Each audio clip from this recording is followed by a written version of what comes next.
और मैं ओम विजय आप सभी को दिल से प्रणाम करता हूँ। आज 16 अप्रैल है। याद आ रहा है कुछ?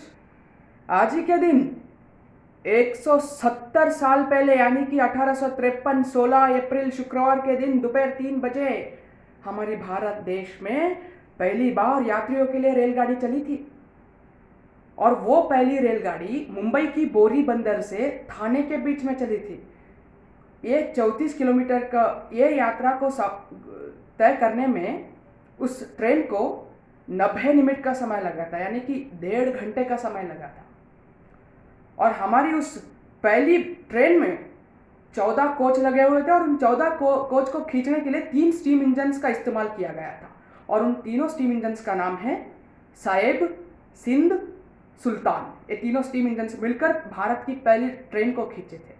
और उस पहली ट्रेन में 400 यात्रियों ने सफर किए थे। भारतीय रेल, जिसकी इतिहास सुनने में जितनी अद्भुत लगती है, इसका काम भी उतना ही अद्भुत है। जैसे जैसे दिन बीतता गया, भारत में रेल का विकास होता चला गया। और 1 साल के बाद यानी कि 1854 15 अगस्त के दिन पहली बार पूर्वी भारत में रेलगाड़ी चली थी, हावड़ा से हुगली के बीच में। और उत्तर भारत में पहली बार तब की इलाहाबाद और आज की प्रयागराज से कानपुर सेंट्रल के बीच में चली थी।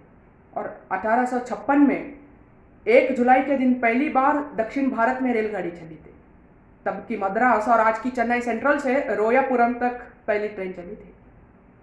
और इसी तरह हर साल रेल का विकास भारत में होता चला गया। और 1897 में यानी कि 1897 में पहली बार भारतीय रेल में बिजली आई।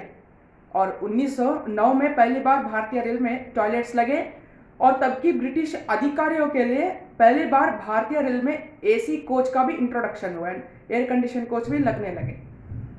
और ब्रिटिशों ने असल में रेलवे को भारत में इसलिए लाए थे कि ताकि भारत की संपत्ति को भर भर के लूट सके। लेकिन यही रेल जो कि ब्रिटिशों ने लेकर आए थे, भारत की आज़ादी में भारतीय रेल ने अपने एक बड़ी योगदान दिया है भारत की आज़ादी में।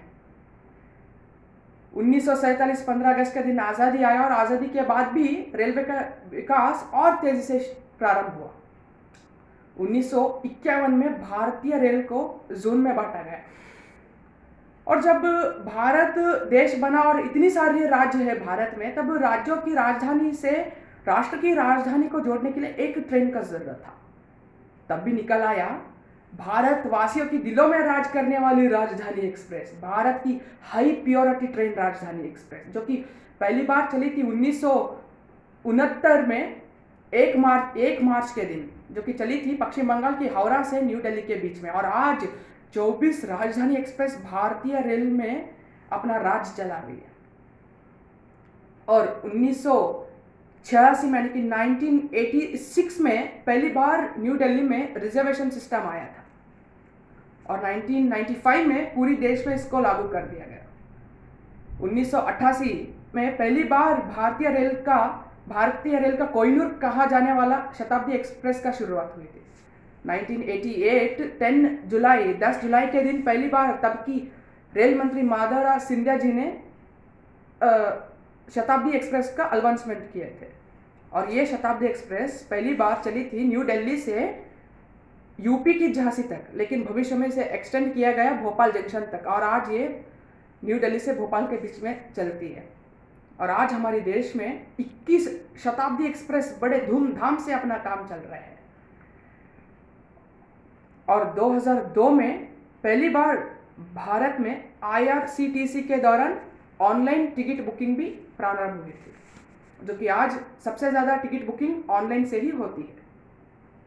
2004 में पहली बार संपर्क क्रांति एक्सप्रेस को भारतीय रेल में लाया गया था। संपर्क क्रांति एक्सप्रेस को लाने का मकसद इतना था कि भारत की आम आदमी राजधानी एक्सप्रेस का टिकट अफोर्ड नहीं कर सकता, क्योंकि राजधानी express full air condition train था। इसीलिए संपर्क क्रांति एक्सप्रेस को लेकर आए कि राज्यों की प्रमुख नगरों से राष्ट्र की राजधानी, देश की राजधानी दिल्ली को जोड़ सके। संपर्क क्रांति एक्सप्रेस को आम आदमी का राजधानी भी कहा जाता है। और पहली बार संपर्क क्रांति एक्सप्रेस बेंगलुरु की यशवंतपुरा जंक्शन से दिल्ली की हजरत निजामुद्दीन के बीच में चली थी। और आज संपर्क क्रांति एक्सप्रेस कुल 17 संपर्क क्रांति एक्सप्रेस भारतीय रेल में अपनी सेवा दे रही है। और 2005 में पहली बार गरीब रथ एक्सप्रेस को लेकर आए थे। गरीब रथ एक्सप्रेस को चलाने का मकसद था कि भारत की गरीब से भी गरीब व्यक्ति एयर कंडीशन ट्रेन में सफर कर सके। और पहली गरीब रथ एक्सप्रेस बिहार की सासा से पंजाब की अमृतसर जंक्शन के बीच में चला गया था। और आज हमारी देश में कुल 48 गरीब रथ ट्रेन अपनी सेवा दे रही है। 2009 में पहली बार दुरंतो एक्सप्रेस को इंट्रोड्यूस किया गया था। देश की इकोनॉमी को फास्ट होने के लिए भारतीय रेलवे का फास्ट होना बहुत ही जरूरी था, इसीलिए दुरंतो एक्सप्रेस को लेकर आए। तब की उस समय की रेल मंत्री ममता बनर्जी ने दुरंतो एक्सप्रेस को हरी झंडी दिखाई थी। पहला दुरंतो एक्सप्रेस कोलकाता की सियालदा से न्यू दिल्ली के बीच में चली थी। और आज हमारे देश में 26 दुरंतो एक्सप्रेस बड़े धूमधाम से अपना काम कर रही है। दुरंतो यानी कि इसके नाम में ही इसका काम छुपा है। दुरंतो का अर्थ होता है कि सफर का दूर अंत होना, यानी एक नॉन स्टॉप ट्रेन को दर्शाती है। उस समय में इस ट्रेन का सिर्फ टेक्निकल स्टॉप्स हुआ करते थे, लेकिन आज इसकी डिमांड इतनी बढ़ गई है कि बीच में कुछ कमर्शियल स्टॉप्स दिए गए हैं। 2011 2 अक्टूबर के दिन पहली बार भारतीय रेलवे में डबल डेकर एक्सप्रेस आया था। पहली बार डबल डेकर एक्सप्रेस पश्चिम बंगाल की हावड़ा से बिहार की दरभंगा के बीच में चलाया गया था। आज हमारे देश में 8 डबल डेकर एक्सप्रेस है, उनमें से 6 एसी डबल डेकर और 2 non AC double decker train है। डबल डेकर एक्सप्रेस का मकसद इतना था कि एक ही ट्रेन में ज़्यादा से ज़्यादा यात्री लोग सफ़र कर सके। और ये ट्रेन सिर्फ जिस रूट पर ट्रेन की मांग है, रश है, उसी रूट पर चलाई जाती है।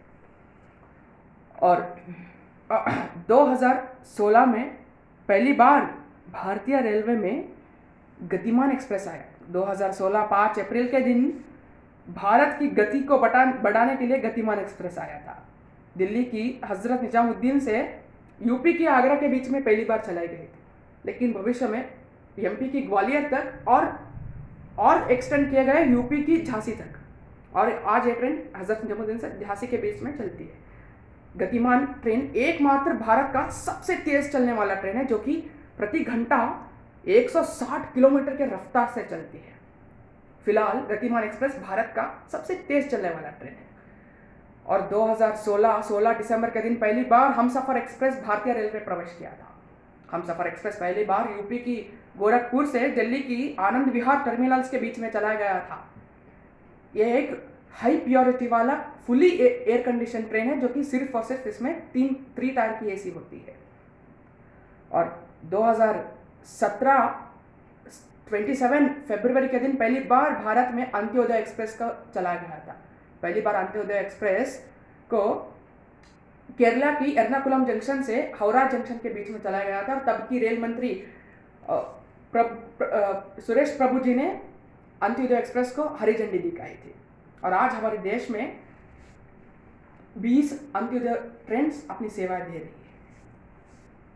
और 2017 24 मई के दिन पहली बार भारतीय रेल में तेजस एक्सप्रेस को लाया गया था।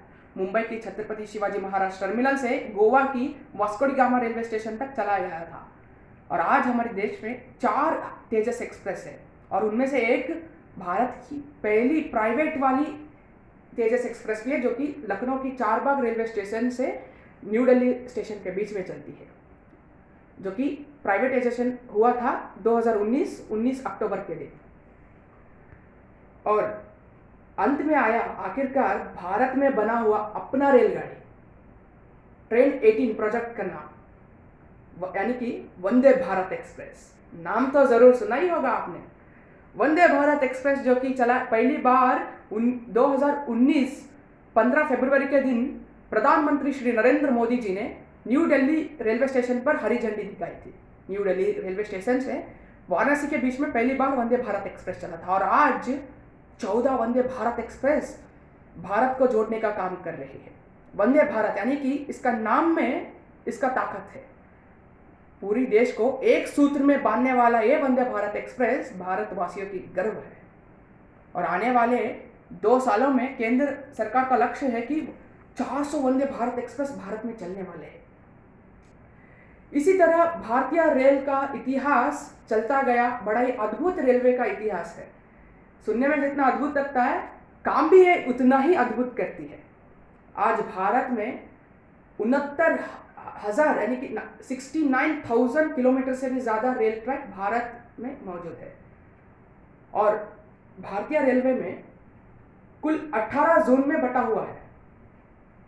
और भारत में पहले नीले रंग की ICF कोच चलती थी, जो कि इंटीग्रल कोच फैक्ट्री में बनते थे चेन्नई में, लेकिन आज इस कोच को रोक दिया गया है और आज चलती है लाल रंग की LHB कोचेस, जो कि आपने भी ज़रूर देखे होंगे। LHB का फुल फॉर्म है लिंक हॉफमैन बुश, जो कि एक जर्मनी की तकनीकी से बना हुआ है, जो कि आज यही हमारे देश में चलती है। और भारत में 7,500 रेलवे स्टेशन मौजूद है और 13,100 पैसेंजर ट्रेन है और 8,400 फैट ट्रेन है और 13,000 से भी ज़्यादा लोकोमोटिव्स मिलकर इन ट्रेन को खींचते हैं। और लोकोमोटिव्स भी पहले भारत में स्टीम इंजन्स का होता था, उसके बाद डीजल इंजन आया जो कि एल्को और EMD कंपनी का हुआ करता था, लेकिन अब सिर्फ और सिर्फ इलेक्ट्रिक चल रही है, जो कि भारत सरकार का लक्ष्य है कि आने वाले 10 सालों में पूरे भारत में इलेक्ट्रीफाई कर दिया जाएगा। और आज हम सिर्फ इलेक्ट्रिक इंजन ही देखते हैं और इलेक्ट्रिक इंजन में सबसे पावरफुल इलेक्ट्रिक इंजन है जो कि जिसका नाम है WAP-7। और भारतीय रेल में प्रतिदिन 2,20,00,000 से भी ज़्यादा यात्री सफ़र करते हैं, यानी कि ऑस्ट्रेलिया की कुल जनसंख्या से भी ज़्यादा लोग सिर्फ हमारी रेलवे में, भारतीय रेलवे में रहते हैं प्रतिदिन। ये है भारत की ताकत। और भारत की कुछ अद्भुत रोचक तथ्य भी है रेलवे की। कालका शिमला ट्रेन, टॉय ट्रेन जरूर सुना होगा, जो कि वर्ल्ड हेरिटेज साइट में भी इसका नाम शामिल है। और न्यू जलपाईगुड़ी से दार्जिलिंग तक चलने वाला टॉय ट्रेन भी बड़ा ही अद्भुत है। और तमिलनाडु की मेट्टुपालयम से ऊटी तक चलने वाली नीलगिरी टॉय ट्रेन भी बड़ा ही अद्भुत है और प्रकृति के नज़दीक लेके जाती है टॉय ट्रेन। एक बार इसका अनुभव जरूर करना चाहिए। 18 रेलवे जोनों में से एक कोंकण रेलवे, जो कि भारतीय इंजीनियर की एक अद्भुत मिसाल है, जिस कोंकण रेल को बनाने के लिए अनेक कर्मचारियों ने अपनी बलिदान दिए थे। कर्नाटक की मैंगलोर से शुरू होकर मुंबई तक, महाराष्ट्र की मुंबई तक चलती है और ये महाराष्ट्र, गोवा, कर्नाटक के कुछ हिस्सों में चलती है। कोंकण रेलवे एक तरफ सिंधु सागर की बड़े बड़े समुद्र की लहरें उछलती है, तो दूसरी तरफ पश्चिम घाटी की सुंदर सुंदर पहाड़ और जंगल के बीच में से बहती हुई सुंदर नदियों से बीच में से होकर गुजरती है। न जाने कितने टनल, न जाने कितने ब्रिज, न जाने कितनी नदियों के पार कर एक कोंकण रेलवे जाती है। एक बार जीवन में कोंकण रेलवे का अनुभव जरूर करना चाहिए। और भारतीय इंजीनियर की और एक मिसाल चिनाब नदी पर बनी हुई भारतीय रेल की एक ब्रिज, जो कि हाल ही में खुला गया था। ये ब्रिज दुनिया का सबसे ऊंचा पुल है रेलवे का, ये जो कि भारत में है। भारतवासियों को चिनाब ब्रिज पर वाकई में गर्व है। और दुनिया की सबसे खतरनाक रेलवे रूट में से एक पंबन ब्रिज, जो कि हमारे ही देश में है।